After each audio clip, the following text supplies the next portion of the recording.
Imagine you open your inbox. There's an email. Free $100 gift card, click here. You click it. The page doesn't load. You close it and move on.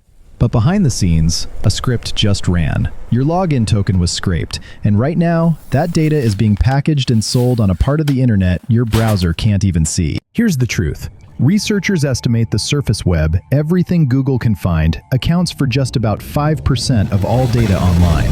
The rest? It's hidden beneath the surface. Let's clear something up. When you use Google Chrome to search for a website, you're looking at the surface web. It feels endless, right? But researchers estimate the surface web accounts for just about 5% of all data online. So where's the other 95%?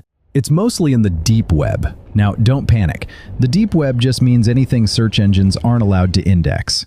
It's your email inbox, your bank account dashboard, Netflix's private servers.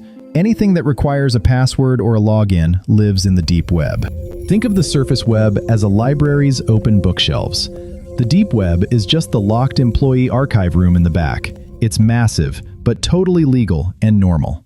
But then there's the dark web. If the deep web is the locked archive room, the dark web is an entirely different underground building. You need special software to access it.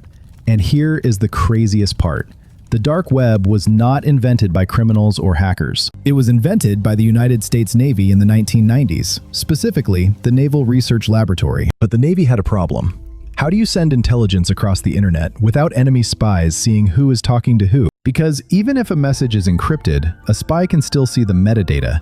They can see that computer A is talking to computer B. So they built onion routing, which became known as Tor.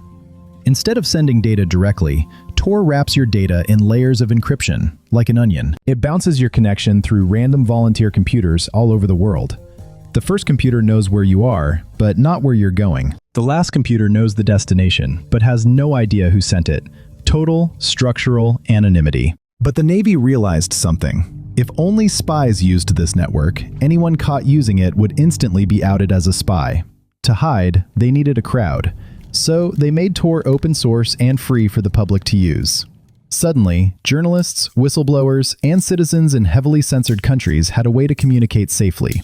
It was a noble invention. But dual-use technology always has a dark side.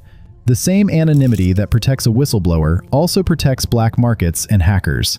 So what does it look like today? If you download the Tor browser, it honestly just looks like an old version of Firefox. But if you navigate to a .onion URL, you enter the true dark web.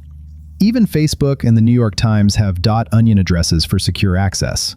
But this is also where stolen data goes. Remember that fake gift card email? That's how data breaches start.